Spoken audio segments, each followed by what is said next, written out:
राम राम। कई बार आपको यह लगता है कि मैं जो कर रहा हूं वो बिल्कुल ठीक है, लेकिन हमेशा ऐसा नहीं होता। आप जो कर रहे हैं वो दूसरे के लिए कितना गलत हो सकता है, इसका आप अंदाजा नहीं लगा सकते। एक बहुत ही धर्मशील राजा थे, लेकिन उनमें एक ही बुरी आदत थी। उनके राज्य में कोई भी अपराध होता तो वो अपराधी को उन्होंने एक बाड़े के अंदर 10 खूंखार कुत्ते पाल रखे थे। वो उस अपराधी को उन कुत्तों के आगे फेंकते थे। वो कुत्ते उस अपराधी का शरीर नोच डालते। प्रजा में हाहाकार था कि कहीं कोई गलती ना हो जाए, कहीं कोई अपराध ना हो जाए, क्योंकि अगर राजा की दृष्टि में कोई भी अपराध हो गया तो बहुत कठिन हो जाएगा बचना। एक दिन जो राजा का सबसे विश्वसनीय मंत्री था, उससे एक भूल हो गई। राजा ने दरबार में सजा सुनाई कि इस मंत्री को उसी कुत्तों के बाड़े में छोड़ दिया जाए। मंत्री ने हाथ जोड़कर निवेदन किया कि मैंने पिछले 30 वर्ष में आपकी इतनी सेवा की, कम से कम मेरी बात सुन लीजिए। राजा ने कहा नहीं, मेरा जो निर्णय है वो सबके लिए एक समान है।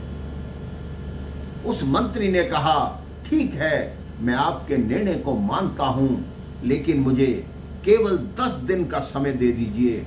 11वें दिन मैं आपके समक्ष स्वयं प्रस्तुत हो जाऊंगा और आपके साथ ही उस कुत्तों के बाड़े में चलूंगा।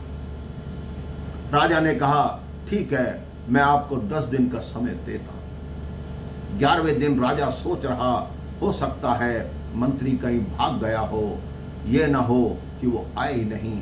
वो दरबार में बैठा था, वो मंत्री उपस्थित हो गया। राजा से बोला कि चलिए महाराज, आपने जो निर्णय दिया है अब उसको पूरा कीजिए। आप मेरे साथ चलिए और मैं उस कुत्तों के बाड़े में जाने को तैयार हूं। राजा उस मंत्री के साथ गया। जैसे ही वो कुत्तों का बाड़ा खोला गया, मंत्री अंदर गया।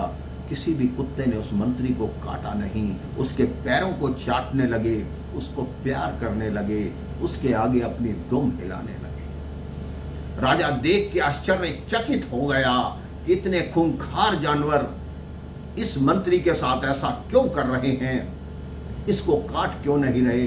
तो मंत्री ने कहा अगर आप मुझे बाहर बुलाएं तो मैं आपको सारी वास्तविकता बताने को तैयार हूं। राजा ने मंत्री को बाहर बुलाया और पूछा कि ये कैसे हुआ।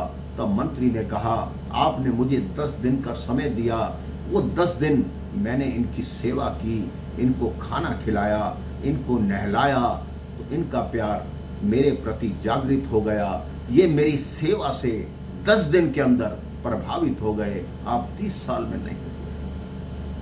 राजा की आंखें खुल गई कि मेरा निर्णय हमेशा सही नहीं होता, कभी कभी गलत भी होता है। उस दिन से राजा ने अपने मन में ये विचार बना लिया कि जिसका जैसा अपराध होगा उसको वैसा ही दंड दिया जाएगा। सबको एक तरह का दंड नहीं दिया जा सकता। आप भी अपने मन में सबके प्रति ये मत सोचिए कि वो इंसान गलत है। हो सकता है उससे कोई भूल हुई हो और आपकी दृष्टि में भूल हो, लेकिन संसार की दृष्टि में वो भूल नहीं हो, उसके अपने मन की दृष्टि में वो भूल नहीं हो। जो भी निर्णय हो वो भगवान पर छोड़िए। आप देखिए भगवान उसका जैसा भी निर्णय होगा स्वयं करेंगे। राम राम, जय श्री राम।